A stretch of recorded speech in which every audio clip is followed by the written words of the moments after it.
The Iron Reign of Nebuchadnezzar, a horror tale from the depths of Babylon. The moon hid behind thick clouds, and night King Nebuchadnezzar summoned the architects of Babylon.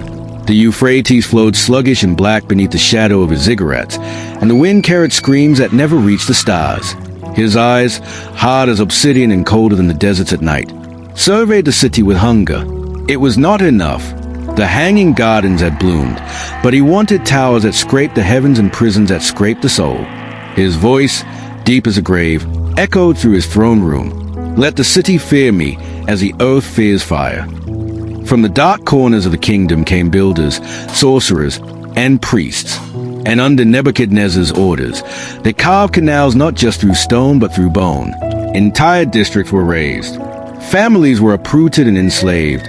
Those who resisted were flayed and displayed at the gates, still alive, twitching, crying blood.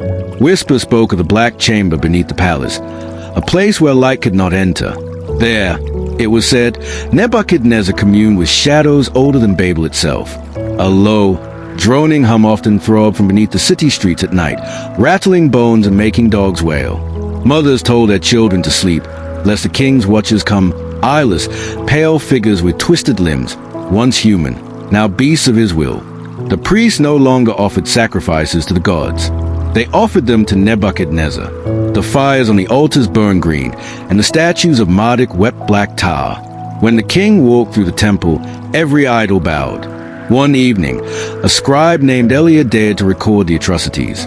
He etched them onto clay tablets, hiding them in the foundations of a crumbling shrine. The next morning, he was found hanging upside down from the top of the Ishtar Gate, his skin removed and laid across the entrance like a curtain. Nebuchadnezzar's dreams, too, began to rot. He raved about a tree that reached the sky, only to be cut down by a glowing axe.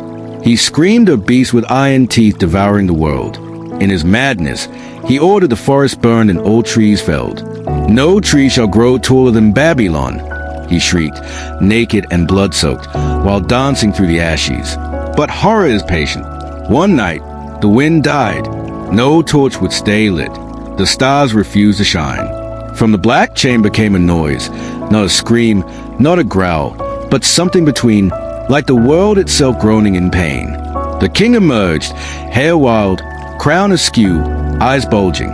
He crawled on all fours, snarling like an animal, his skin covered in feathers and his mouth filled with grass. The nobles fled.